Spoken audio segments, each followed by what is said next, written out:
Hello and welcome to another Official Watches YouTube video. Here at Jardin du Mayfair, heaven on earth for the watch enthusiast, I have something very cool to show you this week. Now, we are no stranger to an eye-wateringly priced watch, so I thought that we'll bring it back down to earth this week and show you something that has been dear to my heart for a long time.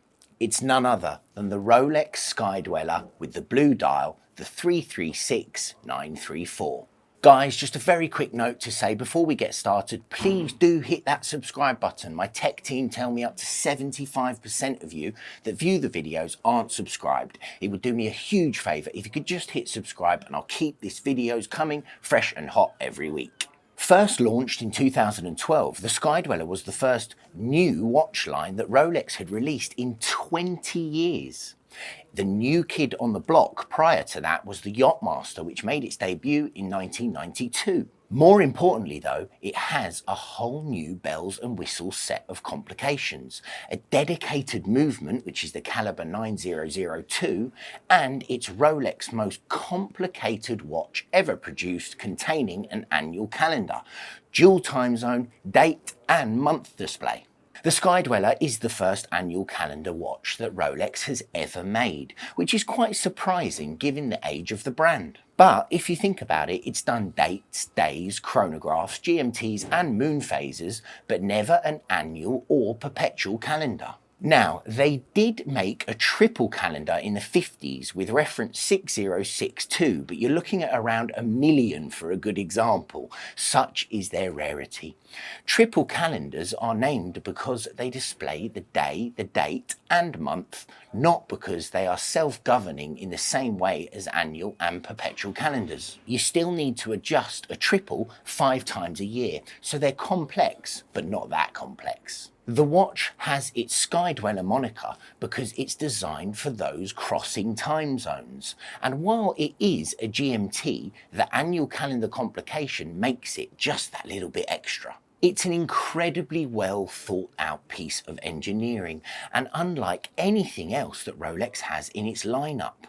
Okay, so before we go into the rest of the watch, I want to get it out. I really love this. This is what I would call an Oscar watch. Why? Because as you guys probably know if you watch these videos, I'm obsessed with anything GMT, time zone, anything like that. And I think that they managed to put an incredible movement in this watch and not charge the world for it. And that we have to take our hats off to Rolex. Also, another reason it's an Oscar watch is it's 42 mil. That is my size. I absolutely love the case. I love that it's so beefed up, and this is a truly special and, more importantly, value piece. So, aesthetics wise, on first inspection, it looks like the Schwarzenegger of Datejusts with a 42mm diameter by 14mm thick gold or stainless steel case. It's chunky and distinctive, but still exceptionally well balanced and comfortable. It's definitely a casual piece due to its size and presence, but at the same time, it's one that looks perfectly at home in a formal setting. That's thanks to its fluted gold bezel, which, as Datejust owners will already be able to testify, adds quite the rippling light show when on the wrist. While the Sky-Dweller is offered on pretty much all the bracelet options, including the newly released Jubilee, you can also get Oyster Flex, Oyster, and some of the early models even had alligator. The one we have in hand today is the eternally popular steel and white gold with blue dial model. It's on an oyster bracelet, which is probably the sportiest option of them all. The dial is a lovely sunburst blue, which ranges from electric to navy depending on lighting, and while it's showing a lot of information, it doesn't look cramped.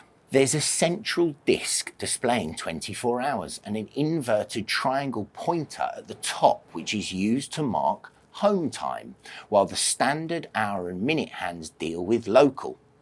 This is effectively the GMT complication. The date is found in its usual spot at 3 beneath the trademark Cyclops, and the month appears marked above one of the 12-hour indexes, which double up as months. So there are 12 hours in the day and 12 months in the year. And This little red marker will let you know which month it is. So how do you set it? That's a good question, and it stumped people when they first got it in hand, including myself, but it's a 5-bezel ring command system. So the ring command system, which sounds like something out of Star Trek, but it's actually incredibly intuitive once you get the hang of it. Now, it is worth noting at this point that as the Sky-Dweller is an annual calendar, once you've set the date, the month and time to your preference, you should only need to reset it on the 1st of March. How cool is that for a watch that is well under 20k? Annual calendars differ from perpetual calendars because they don't recognise the fewer number of days in February, so require some owner input to deal with the change. The ring command system operates from 4 different bezel positions. Turned all the way clockwise to the right, you can unscrew and wind the crown, which is just as you would on a normal watch. But if you pull the crown out fully, nothing happens. Now fear not, your Sky-Dweller isn't broken. This is the neutral safety position and the spot where you turn the bezel back to whenever you were when you finished setting. To set the home or reference time, which is the 24-hour scale, you will need to sort prior to setting local time, move the bezel to its 3rd and furthest anti-clockwise position and pull out the crown with 1 click. Then you can set the reference time via the crown. You set your chosen hour so that it sits below the red triangle and correct minutes and seconds. Then you advance the bezel 1 click clockwise and use the crown to set the jumping hour to local time. Another bezel click clockwise enables you to use the crown to set the date and month. So you cycle through the date display until the date jumps over at 30 and 31 and then advances the month indicator above one of the 12 indexes on the dial. When month and date match up to your liking, you rotate the bezel 1 further click clockwise to set it into its neutral and safety position. And then there's nothing further to do until the end of February puts a spanner in the works and you need to correct the time, which shouldn't be too often, as the Sky-Dweller has a superlative chronometer rating of +2, -2 seconds per day. Now, I will say this, that all sounded very complicated. I set this watch before filming today. It took me 2 minutes. Once you get the hang of these things, they're very, very simple. So sorry for the over explanation, but I thought it was important for you guys to get an idea of how it actually works. I am in love with this watch. I have always thought the Sky-Dweller is really cool. I will come clean and say that the mint green dial may have slightly knocked this one off for me, but I intend on owning both because I just think that they are so cool. I love this watch. I love its value for money. I can't wait to hear what you guys think of it in the comments. So please do let me know if you have any thoughts, particularly on the Sky-Dweller. This is a 2024 model priced at £18,000. I mean, it's a ridiculously good watch for the money. Guys, thank you for joining me here at another review at Jardin du Mayfair. I love making these videos for you and I hope you enjoy them. Please do hit subscribe and I'll keep these videos coming fresh and hot every week.